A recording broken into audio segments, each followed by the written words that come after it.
اور یہ جو گناہ ہو رہے ہیں، یہ گناہ ہو رہے ہیں، گناہ کا نتیجہ بھی یہی ہے کہ اس وقت ہم بھول چکے ہوتے ہیں کہ میرا رب مجھے دیکھ رہا ہے۔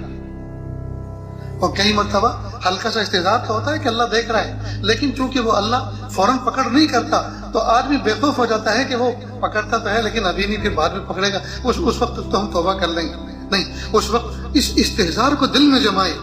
کہ میرا رب اس بات پر قادر ہے کہ میں چہار دیواری کے اندر دروازہ بند کر کے کھڑکیاں بند کر کے دروازے بند کر کے یہ جو منہ کالا کر رہا ہوں، اللہ اس بات پر قادر ہے کہ اسی وقت ملک الموت کو بھیجے اور میری روح کو قبض کر لے، میرا خاتمہ گناہ پر ہو، میرا خاتمہ کفر پر ہو، اور اللہ اس بات پر قادر ہے کہ دیواروں کو اللہ تعالیٰ چاک کر دے، دیواروں کو گرا دے، ڈھا دے، اور سارے کے سارے لوگ مجھے برہنہ دیکھ لیں، اور زندگی بھر میری نسلوں کو یہ تانے دیے جائیں، میری اولادوں کو یہ تانے دیے جائیں تو اس باپ کے اولاد ہے جیسے کالے کرتوت کر کے دنیا سے گیا تھا۔ کوئی شرابی شراب پی رہا ہے، کوئی نشیڑی نشہ کر رہا ہے، تو اس وقت اس بات کا انتظار ہو کہ کہیں ایسا نہ ہو یہ میری زندگی کا آخری نشہ ہو اور اسی پر میری زندگی کا خاتمہ ہو جائے تو کتنا برا خاتمہ ہوگا۔ ہائے مجھے اپنے رب کی نافرمانی نہیں کرنی۔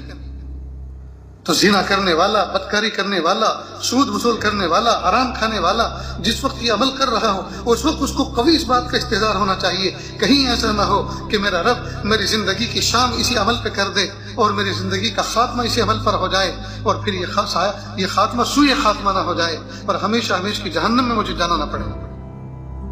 تو کئی مرتبہ گنہگار کو احساس تو ہوتا ہے لیکن بہت کم درجے کا ہوتا ہے، کم درجے کا ہوتا ہے، اور وہ کم درجے کا جو ہوتا ہے در حقیقت اس کا ایمان ہوتا ہے پیچھے سے جو اس کو کچو کے مار رہا ہوتا ہے کہ تو غفلت سے نکل، تیرا رب اپنے رب کی طرف متوجہ ہو۔ اور پھر اللہ پاک کئی مرتبہ توبہ کی توفیق بھی عطا فرما دیتے ہیں ہمیشہ کے لیے۔ تو اصل تو یہ ہے کہ بندہ اللہ تعالیٰ سے کامل درجے کی حضوری مانگے، کامل درجے کا استحضار مانگے۔ ایسا نہ ہو کہ معمولی درجے کا استحضار ہے اور بس امید اور رجا پر ہے کہ کام ہو جائے گا اور میں کسی نہ کسی دن تو گناہ چھوڑوں گا، نہیں۔ ایسا مضبوط پاورفل داعی اپنے اندر پیدا کرے کہ نہیں، جیسے حکیم اختر صاحب رحمۃ اللہ علیہ نے ایک شعر کہا تھا ایک مرتبہ، یہ عاجز ان کی خانقاہ میں کراچی میں بیٹھا ہوا تھا تو حضرت نے فرمایا اے نوجوانوں،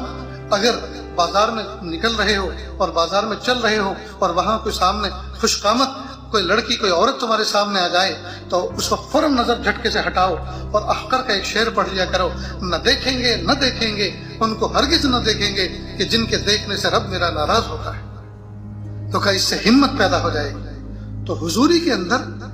جو ہے پاور پیدا کریں، استحضار کے اندر قوت پیدا کریں، مضبوطی کے ساتھ جو ہے قوت کے ساتھ جو ہے استحضار کے ساتھ جب رہیں گے تو انشاءاللہ بڑے بڑے گناہوں سے ہم اپنے آپ کو بچا پائیں گے اللہ کے فضل سے۔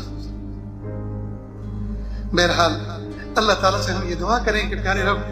غفلت بھری زندگی سے ہماری حفاظت فرما، حضوری والی زندگی عطا فرما۔ میرے پیارے اللہ زندگی کا قیمتی حصہ اور